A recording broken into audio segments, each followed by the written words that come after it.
ब्राह्मण बेटियों पर टिप्पणी करने वाले आईएएस अफसर और अजाक्स के अध्यक्ष संतोष वर्मा ने हाई कोर्ट पर सीधी टिप्पणी कर नया विवाद खड़ा कर दिया है। अजाक्स से सम्मेलन में बोलते हुए वर्मा ने कहा कि हाई कोर्ट एसटी वर्ग के बच्चों को सिविल जज नहीं बनने दे रहा है।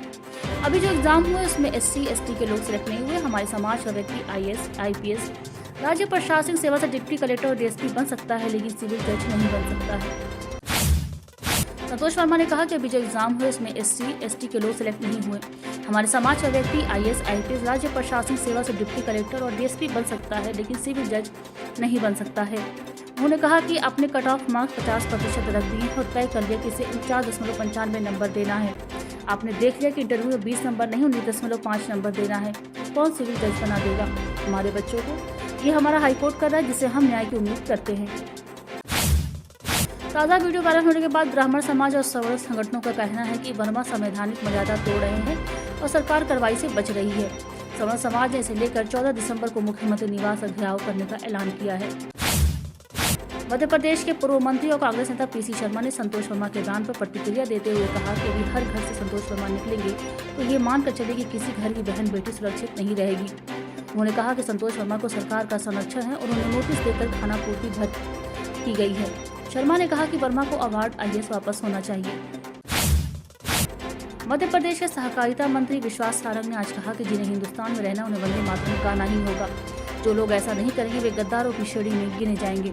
सारंग ने कहा कि यदि हिंदुस्तान में रहकर वंदे मातरम गाने से परहेज है तो ऐसे लोगों को पाकिस्तान चले जाना चाहिए। केंद्रीय मंत्री अमित शाह की वंदे मातरम न गाने वालों की लिस्ट में कांग्रेस विधायक आरिफ मसूद का नाम सामने आने के संदर्भ में मंत्री सारंग ने मीडिया से चर्चा में ये बात कही। भोपाल के नजदीक स्थित VIT यूनिवर्सिटी में हुए छात्र उपद्रव के बाद राज्य सरकार द्वारा जारी शो कॉज नोटिस का 49 पन्नों का विस्तृत जवाब भेज दिया गया है। VIT यूनिवर्सिटी में तमाम आरोपों को भ्रामक, तथ्यहीन और गलत जानकारी पर आधारित बताते हुए कहा है कि संस्था में भोजन, पानी, स्वास्थ्य सुरक्षा, हॉस्टल और छात्र सुरक्षा की व्यवस्थाएं मानकों के अनुरूप हैं।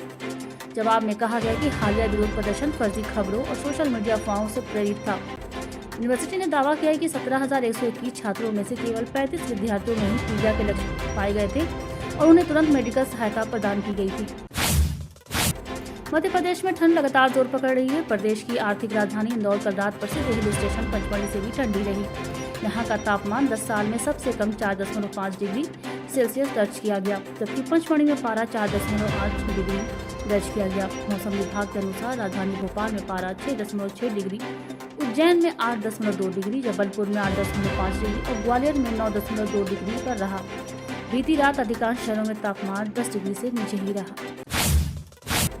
भोपाल के हमीदिया अस्पताल परिसर में मॉर्चरी के पास स्थित पानी की पुरानी टंकी से आज तड़के 2 नवजातों के अधजले शव मिलने से के बाद हड़कंप मच गया। टंकी को अस्पताल प्रबंधन डस्टबिन की तरह इस्तेमाल कर रहा था। तड़के कचरे में आग लगने के बाद यह सनसनीखेज मामला सामने आया। पुलिस ने दोनों शवों का पोस्टमार्टम कराया तथा अस्पताल के record, CCTV footage, DNA test और अन्य तकनीकी सबूतों के आधार पर पूरे मामले की हर एंगल से जांच कर रही है।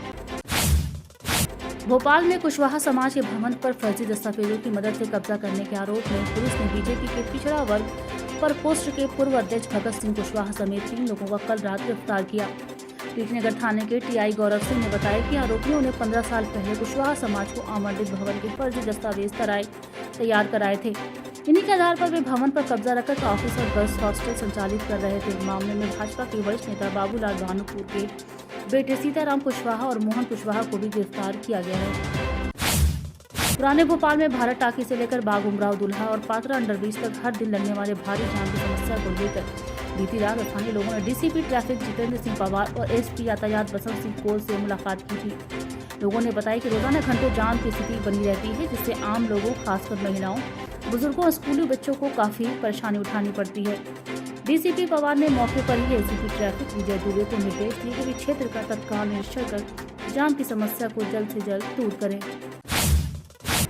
राजधानी भोपाल में बुधवार की शाम त्रिवेदी नाट्य समारोह के अंतर्गत रविंद्र भवन में नाटक कैक्टस फ्लावर का मंचन हुआ, जिसका निर्देशन राजीव वर्मा ने किया। उन्होंने रीता वर्मा के साथ मंच पर एक्टिंग भी की।